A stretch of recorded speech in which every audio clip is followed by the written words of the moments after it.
Hi friends, welcome to my channel. గాయపడిన మీనాని చూసి గుణ చేసిన కుట్రని తెలుసుకొని బాలుని క్షమాపణ అడిగిన శివ తన డబ్బులు కొట్టేశాడని నిజం తెలుసుకున్న ప్రభావతి. అసలు ఇదంతా ఎలా జరగబోతుంది అనేది ఈ వీడియోలో తెలుసుకుందాం. మీనా అయితే ఇక పూలదండలు అన్నీ కూడా కట్టేసి ఉదయమే వ్యానుకైతే వేస్తారు. కానీ గుణ తన మనుషుల చేత ఆ వ్యానుని తీసుకువెళ్లిపోయేలా చేస్తాడు. వ్యాను కనిపించకపోయేసరికి బాలు మీనా చాలా కంగారు పడిపోతూ ఉంటారు. అప్పుడే ఇక బాలు అయితే మొత్తం కూడా వ్యాను గురించి వెతుకుతూ ఉంటాడు. అప్పుడే ఇక శృతి అయితే వ్యాన్లో పూలదండలు ఎక్కించేటప్పుడు ఫోటో తీయించడంతో ఆ ఫోటోని తీసుకొని బాలు తన ఫ్రెండ్స్ గ్రూప్లో అయితే వాట్సాప్లో పెడతాడు. పెట్టిన తరువాత ఈ వ్యాను ఎక్కడ కనిపించినా సరే మీరు నాకు తెలియచేయండి అని అంటాడు. అప్పుడే డ్రైవర్లందరూ కూడా ఆ వ్యాన్ కోసం గాలింపైతే చేస్తూ ఉంటారు, వెతుకుతూ ఉంటారు. కానీ ఎమ్మెల్యే అయితే బాలు మీద కోపంతో రగిలిపోతూ ఉంటాడు. అసలు నా పరువు మొత్తం తీసేశారు. ఇప్పుడు ఆ పూలదండలు సరైన సమయానికి రాకపోతే తరువాత నా పరిస్థితి ఏమవుతుంది? నా పరువు అంతా పోతుంది. మొత్తం నియోజకవర్గంలో అందరూ కూడా నన్ను చీ అంటారు అని ఎమ్మెల్యే అయితే కోపంతో రగిలిపోతూ ఉంటాడు. ఇదంతా ఇలా జరుగుతూ ఉండగానే తర్వాత ఇక ఆ వ్యాను ఆచూకీ అయితే ఒక డ్రైవర్ ద్వారా బాలు అయితే తెలుసుకుంటాడు. అప్పుడే బాలు మీనా ఇక వ్యాను ఎక్కడుందో అక్కడికి లొకేషన్ పెట్టడంతో అక్కడికైతే వెళ్తారు. అప్పుడే ఇక వ్యానుని లోయలో పడేస్తూ ఉంటారు. కొండ మీద నుంచి పడేస్తూ ఉండగా అప్పుడు అక్కడికి బాలు అయితే వెళ్తాడు సరైన సమయానికి. ఇక బాలు వెళ్ళి వ్యానిని లోయలో తోసేస్తున్న వాళ్ళని పట్టుకుని ఇక చితకబాతాడు. ఇక చితకబాది ఎవరు మిమ్మల్ని ఈ వ్యాన్ను దొంగలించమన్నారో చెప్తారా లేదా అని నిలదీస్తూ ఉంటాడు బాలు అయితే. అప్పుడు ఇక డ్రైవర్లందరూ ఆటోలు వేసుకొని అక్కడికైతే వచ్చేస్తారు. అందర్నీ చూసి ఇక రౌడీలు భయపడిపోతూ, సార్ ఇదంతా కూడా మా చేత గుణానే చేయించాడు అని అనడంతో ఒకేసారి మీనా బాలు ఇద్దరూ కూడా షాక్ అయిపోతూ ఉంటారు. అప్పుడు ఇక బాలు మీనా షాక్ అయిపోతూ ఇదంతా గుణగాడి పని అన్నమాట. ఈ పూలదండలు ఎమ్మెల్యే గారి దగ్గరికి చేర్చి అప్పుడు వాడి సంగతి తేలుద్దాము అని అంటూ ఉంటాడు బాలు అయితే. అప్పుడే ఇక మీనా బాలు ఇద్దరు ఆ వ్యాన్ తీసుకొని కళ్యాణ మండపం దగ్గరికి అయితే వెళ్తారు. సార్ కొంతమంది రౌడీలు దీన్ని ఎత్తుకెళ్ళిపోయారు సార్, లేకపోతే మీ దండలు ఎప్పుడు అయిపోయాయి అని ఎమ్మెల్యేకి సారీ చెప్తాడు బాలు. అప్పుడు ఎమ్మెల్యే అయితే నన్ను కూడా క్షమించు బాలు, అనవసరంగా నిన్ను అపార్థం చేసుకున్నాము, మమ్మల్ని క్షమించు, ఇదిగో మీకు రావాల్సిన అమౌంట్ అని ఒక 50,000 ఎగస్ట్రాని బాలు మీనాకి మొత్తం 3 లక్షల రూపాయలు అయితే ఇస్తారు ఎమ్మెల్యే. అలా ఇవ్వడంతో ఎంతో ఆనందపడుతూ ఉంటుంది మీనా అయితే. అప్పుడు ఇక బాలు అంటూ ఉంటాడు, మీనా ఆ గుణగాడికి ఎంత చెప్పినా బుద్ధి అయితే రాదో. ఇక అది కుక్కతోక వంకరన్నట్టు ఆ వంకర బుద్ధిని మనం మార్చలేము.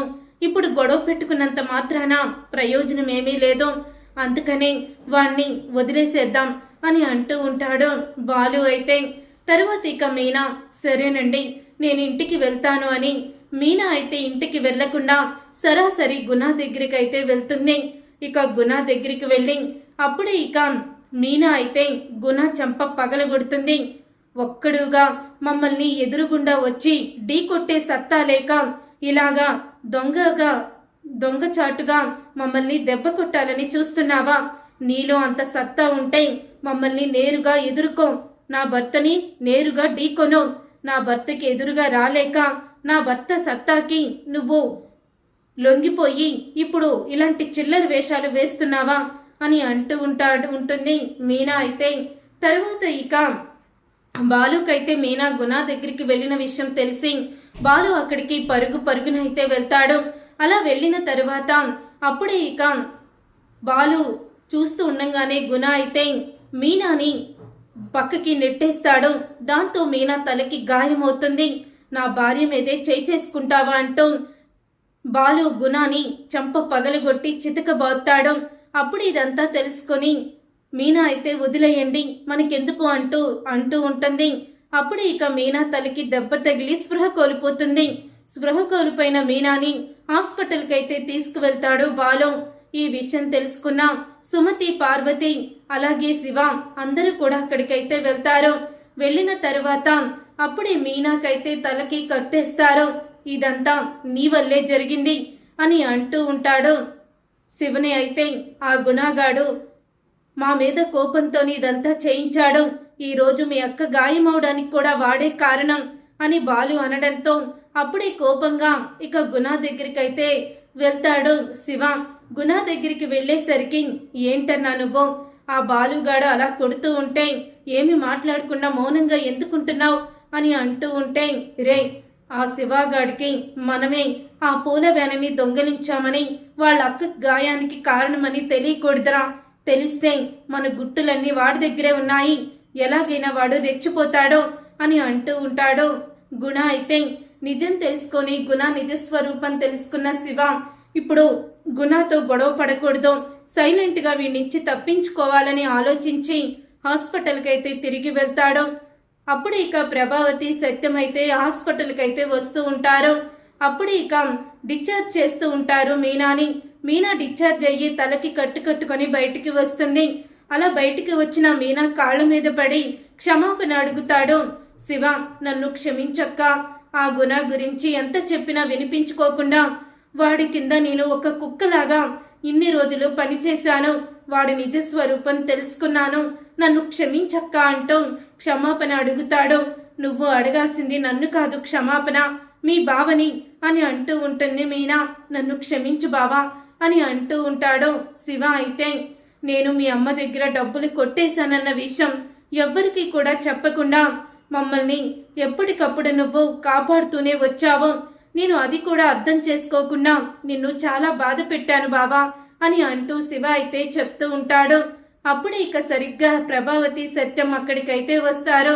తన దగ్గర బండి మీద వచ్చేసి 1,00,000 రూపాయలు డబ్బులు కొట్టేసింది శివ అని గుండె పగిలే నిజాన్ని తెలుసుకుంటుంది ప్రభావతి.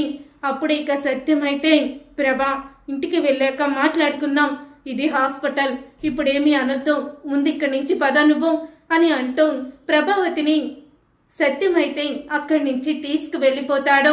చూసారుగా ఫ్రెండ్స్, రాబోయే కథలో ఖచ్చితంగా ఇలాగే జరగబోతుంది.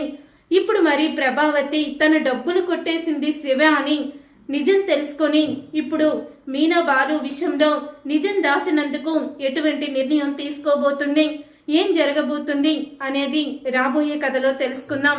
ఈ వీడియో మీకు నచ్చిందా? నచ్చితే తప్పకుండా లైక్ చేసి ఛానల్ని సబ్స్క్రైబ్ చేసుకొని పక్కనే ఉన్న గంట సింబల్ పై ఆల్ అని క్లిక్ చేయండి. అప్పుడే మేము పెట్టే ప్రతి వీడియో కూడా మీరు మిస్ కాకుండా చూసేవచ్చు.